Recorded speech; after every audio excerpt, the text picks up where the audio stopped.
Hi, I'm Eddie Obeng, and this is how. Every day I bring you a different way of shaping your world. I help you work out how to get stuff done.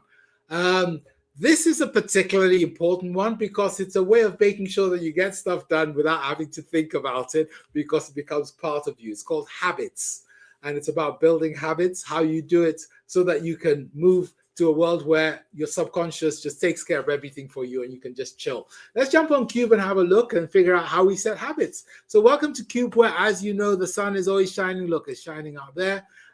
This is the Yellow Room Cubicle. It's a great teaching space for 15, 20 people. Nice breakout areas, huge, massive screen, and so on. Let's jump up and have a look at habits. So this will have happened to you. You get into the first week or so after the new year, and all of your resolutions have sort of fallen by the wayside. Has that happened to you before? Or you've decided at work, I want to make sure that I get all my AI project. I don't know what it is, and it doesn't happen. Why does it not happen over and over again? Because it's really hard to both break and build habits. Breaking habits takes a lot of time, several iterations. You have to work out for a long period of time, months, sometimes two to 3 months. But forming habits is also quite difficult, unless, of course, they're bad habits like eating too much sugar. And then you form them really quickly. But the way you form them is always the same pattern. If you've ever sort of discovered, oh, I'm eating too much, you go, well, why am I eating too much, you might say. You go, well, actually, it's because what happens is I quite enjoy eating too much. But apart from that, what happens is I've got this friend called, I don't know, Bob. Okay, and I always meet Bob on a Tuesday. And whenever I meet Bob on a Tuesday, we go on a bicycle ride. Okay, and we ride for 2 miles. And then when we come back, we go to the coffee shop. And when we go to the coffee shop, I always have a massive slab of cake. Okay, and the cake basically is more calories than I cycled off, and so I'm getting fat.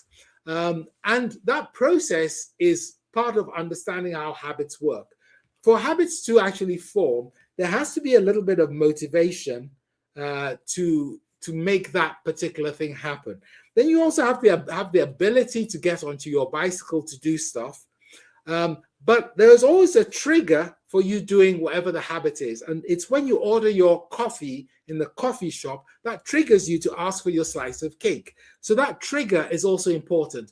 Now, we can use the fact you got fat by cycling with Bob, which is supposed to be healthy, as the way of making sure that you actually can create your own habits. So let's pretend you have a particular outcome you want.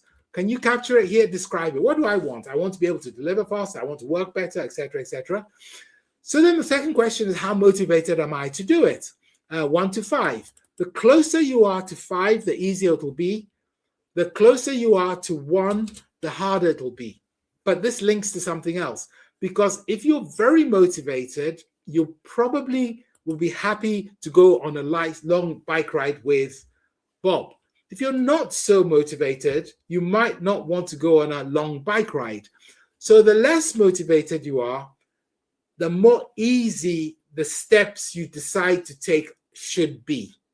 If it's hard, chunk it into something smaller. You might know the PET, chunk it or junk it. So have a think about that. If I'm really motivated to do this, okay, I'll take on the big things. I'm sort of motivated, so what's the smallest I can get away with? And then we have to describe the behavior.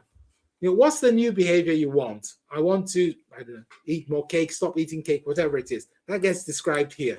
But most important of all is the trigger, because it's the trigger which is going to turn it into a habit. So every time you pick up that cup of coffee, you then say, can I have some cake with that? Okay. And the trigger is selects anything you do routinely, like grabbing a coffee, putting the code in your phone. And every time you do that, you then do this activity which you're trying to build into a habit. I have a friend who, Chris, who unfortunately, they put him on statins. And one of the side effects of statins is to destroy some of your nerves. It happens to a few people. So he's got this thing called drop-dead syndrome, where his head just can't move because the nerves are dead. So for that, he has to build up all the other muscles so he can actually work backwards to do it.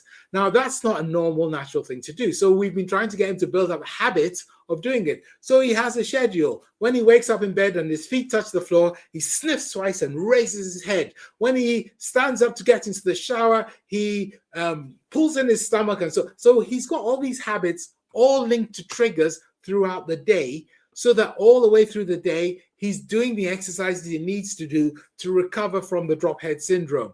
And that's what you need to do. Build triggers to link to your activities. In terms of commitment, that's this bottom bit here. You'd say, every time I put my feet on the ground, I will sniff and raise my head. And I know I'm succeeding because I'm comparing to yesterday. I'm smiling about it. I'm going to ask Fred how I look. Am I more upright? And I will celebrate often by, and if you're trying to lose weight, don't celebrate by having cake. That's it, habits. Get into the habit of listening to this quick vid. Get into the habit of making sure you check the quick guides. Most importantly, making sure you get into the habit of subscribing and reading the Pet of the Week newsletter. I've been Eddie Obeng. Go and get some really good habits and get rid of the old ones.